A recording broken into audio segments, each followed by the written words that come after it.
बुलेटिनमध्ये आपल्या सगळ्यांचं स्वागत। नमस्कार, मी प्रज्ञा पोवळे। आपण पाहताय एबीपी माझा। भटक्या कुत्र्यांसंबंधीच्या 11 ऑगस्टच्या निकालाला सुप्रीम कोर्टाने स्थगिती दिली आहे।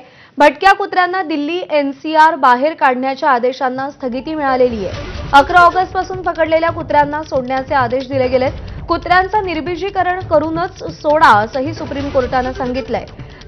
तर जे कुत्रे धोकादायक आहेत त्यांना अजिबात सोडू नका असेही आदेश सुप्रीम कोर्टाने दिलेले आहेत।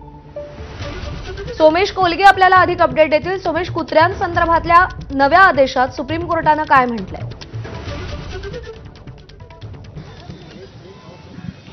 प्रज्ञा, सर्वोच्च न्यायालयानेच आदेश दिला होता की कुत्र्यांचा बंदोबस्त करायचा आहे 6 ते 8 आठवड्यांमध्ये दिल्ली राजधानी क्षेत्रातील, आणि त्यानंतर या आदेशावरून खूप गदारोळ माजला होता देशभरात। तो आदेश आज सर्वोच्च न्यायालयाने स्थगित केलाय। परंतु या आदेशात नेमकं तपशिलात काय म्हटलेलं आहे याविषयी आपल्यासोबत बोलण्यासाठी ॲडव्होकेट सिद्धार्थ शिंदे आहेत। काय सांगाल, आजच्या आदेशामध्ये सर्वोच्च न्यायालयाने काय काय सांगितलं? सोमेशजी, आपल्याला असं म्हणता येणार नाही की स्थगित केलाय, तो मॉडिफाय केलाय काही प्रमाणात। 11 ऑगस्टचा आदेश होता की सर्व दिल्लीतल्या सर्व कुत्र्यांना तुम्ही इम्पाउंड करा आणि त्यांना रस्त्यावर येऊ नाही द्यायला पाहिजे, कारण बऱ्याच लोकांना ते चावतायत आणि न्यूसन्स क्रिएट होतोय। तर आज कोर्टाने काय सांगितलंय, जेवढ्या कुत्र्यांना तुम्ही इम्पाउंड केलेलं आहे त्यांची नसबंदी करा। अथॉरिटीजला सांगितलंय, न्यू दिल्ली म्युनिसिपल कॉर्पोरेशन आणि एमसीडी तुम्ही त्यांची नसबंदी करा, त्यांच्या जनताची गोळी त्यांना द्या आणि मग त्यांना परत तुम्ही त्या वॉर्डात किंवा त्या रोडवर तुम्ही त्यांना सोडा।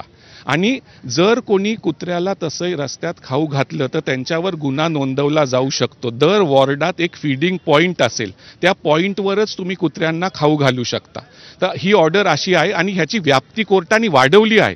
कोर्टाने काय सांगितलेलं आहे की आता सर्व राज्यांच्या ॲनिमल हजबेंड्री सेक्रेटरी आणि चीफ सेक्रेटरीला नोटीस इश्यू झालेली आहे आणि ते म्हणले की सर्व प्रकरणं आता सर्व राज्यांना आम्ही नोटीस इश्यू करत आहोत। 8 आठवड्यात त्यांनी उत्तर द्यायचं आहे, 2 महिन्यांनी परत हे मॅटर लिस्ट होईल आणि सर्व जे मॅटर्स वेगवेगळ्या हायकोर्टात आहेत या संबंधी ते सगळे सुप्रीम कोर्टाने स्वतःकडे वर्ग करण्यात आले आहेत सुप्रीम कोर्टाच्या आदेशाने। म्हणजे हा आदेश मॉडिफाय झालेला आहे, कारण सुप्रीम कोर्टाचं म्हणणं होतं की एवढ्या लाखो कुत्र्यांना इम्पाउंड करायला ठेवायला जागा पण कॉर्पोरेशनकडे नाहीये आणि थोड्या प्रमाणात श्वानप्रेमींना पण हे आश्वासन दिलं गेलं आहे की ते कुत्रे आता परत रस्त्यावर येतील जिथे होते तिथं, पण तुम्ही पण सावध राहा, कुठेही त्यांना खाऊ घालू नका। फीडिंग पॉइंट जे आहे तिथेच खाऊ घाला आणि जर कोणी अथॉरिटीजला व्यत्यय आणला कुठल्या श्वानप्रेमींनी तर त्यांच्यावर पण कारवाई केली जाईल। आणि जे श्वानप्रेमी किंवा NGO सुप्रीम कोर्टात आले आहेत ह्या मॅटरला, त्यांना सांगितलंय की तुम्ही बॉनाफाईड म्हणून 2 लाख रुपये सुप्रीम कोर्टात डिपॉझिट करा,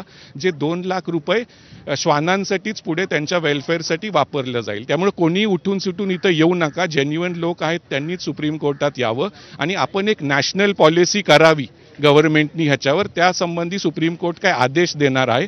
त्यामुळे सर्व राज्यांना नोटीस इश्यू केली गेली आहे आणि आता फक्त दिल्लीपुरतच नाही पण पूर्ण राष्ट्रासाठी एक नॅशनल पॉलिसी व्हावी भटक्या कुत्र्यांसाठी, याचा सुप्रीम कोर्टाचा प्रयत्न। त्यामुळे नव्या आदेशानुसार अंमलबजावणी केली जाईल आणि जे कुत्रे धोकादायक नाहीत त्यांना पुन्हा त्यांच्या ठिकाणी सोडलं जाईल। सोमेश, सोबत रहा, आणखी काही बातम्यांचे अपडेट तुमच्याकडून जाणून घ्यायचे। दरम्यान जुन्या वाहनांचं पुन्हा रजिस्ट्रेशन